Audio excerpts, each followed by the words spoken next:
Berita politik paling panas hari ini.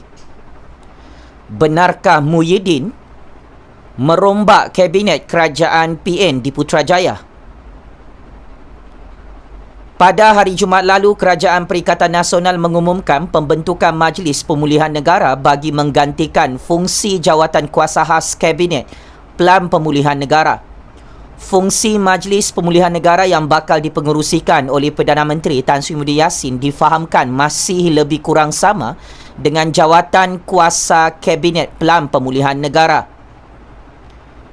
Penubuhan Majlis Pemulihan Negara yang bebas politik ini juga sebagai salah satu strategi terkini dirangka oleh Kerajaan Perikatan Nasional susulan kes jangkitan COVID-19 sudah melewati angka 10,000 kes sejak 4 hari berturut-turut.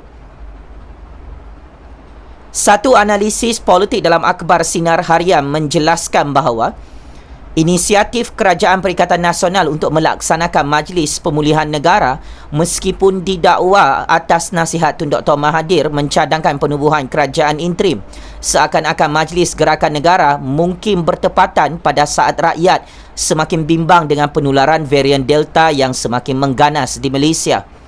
Walau bagaimanapun, inisiatif itu dilihat masih gagal membendung persepsi negatif dan kemarahan rakyat terhadap kerajaan PN dan Muhyiddin sendiri pada ketika ini. Hal ini disebabkan beberapa keputusan Kabinet Kerajaan PN sebelum ini yang dilihat oleh rakyat tidak memihak kepada kepentingan golongan marahain dan sekadar menguntungkan pihak kapitalis.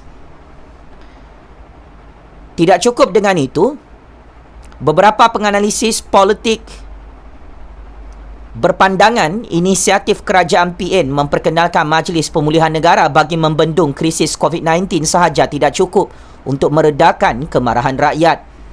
Sebaliknya, penganalisis politik tempatan mencadangkan untuk Muhyiddin mengambil keputusan berani untuk merombak Kabinet Kerajaan Perikatan Nasional yang turut dikritik kerana memiliki jumlah menteri dan timbalan menteri teramai mencecah 70 orang. Memandangkan Muhyiddin terus bertahan sebagai Perdana Menteri meskipun beliau hebat diasak oleh pihak pembangkang termasuk UMNO untuk meletak jawatan, senario itu dijangka tidak kekal lama sekiranya kerajaan masih enggan berubah.